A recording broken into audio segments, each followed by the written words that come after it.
Now, let's get it on. First round po, siyempre, alam na natin, gusto na natin makita ang tapatan nila. Let's please welcome to the Family Feud stage, Miss Nene and Miss Kiana. Let's play round one.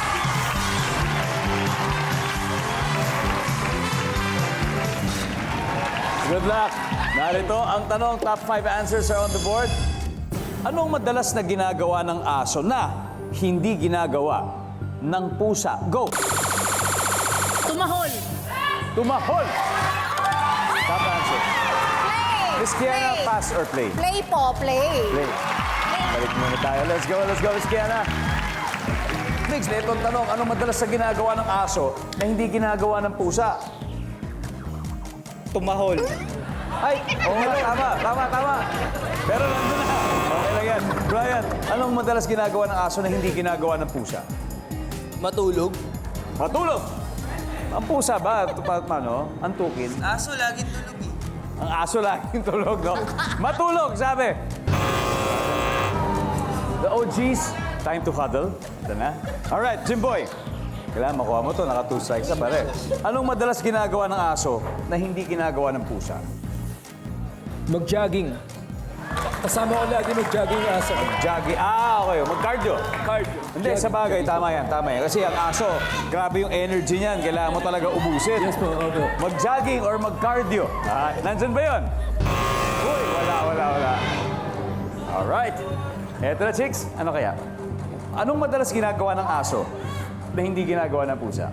Sakto yung tanong na yan kasi pet lover ako eh. I have a dog and a cat. Okay. So, How many dogs do you have? I have 1 dog and 1 cat. Pero senior na sila, wala Hindi na. kamusta? Magkaibigan? Hindi naman They're good nag-away? friends. They grew up together. Galing. Yeah. What are their names? Colin and Lucas. Colin and Lucas. Alright. Yeah. Ano kaya madalas ginagawa ni Colin na hindi ginagawa ni Lucas? Maligo.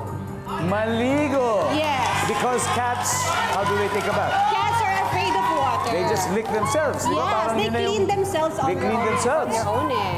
Say, ano kaya? Madalas ginagawa ng aso na hindi ginagawa ng pusa? Well, sinabi niya ng mali. Mag-swimming. Mag-swimming! Kasi di ba mga Labrador, mahilig mag-swimming? Oh. Yung mga pusa ayaw magpaligo. Correct. Sarili nila yung ilalik nila. So may kinalaman sa tubig din. Kuya Jason, ano kaya? Yung aking kasing aso, nakikipagkwentuhan. Makipagkwentuhan. Makipagkwentuhan! Kasi tinanong ko siya. Hindi, totoo. Sabi ko, gusto mo kumain? Saan ka kukuha ng pagkain? Sabi niya, so roof. Sabi ko, anong English ang mabong? Roof. Galing na, tama. Sumasagot eh. Sumasagot Galing, eh. no? Another pet lover na parehong may dogs at may cats. Ano kaya? Sa'yo na final answer. Ano madalas ginagawa ng aso na hindi ginagawa ng pusa? Maligo.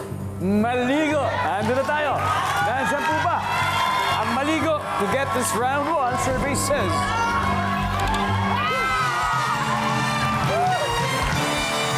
Alright. Let's see kung ano yung hindi pa nakukuha. Everybody, number 5, please. Maghukay. Naghukay yung Maghukay. Naghukay. Naghuhukay din yung aso. Parang rabbit. Number 4. Ang habol. And finally, number 3. Ayan na po. Round 1 goes to the OGs. Meron kaagad sila 71 points. Pero may 3 rounds pa, kaya marami pa tayong pagkakataon para makahabol.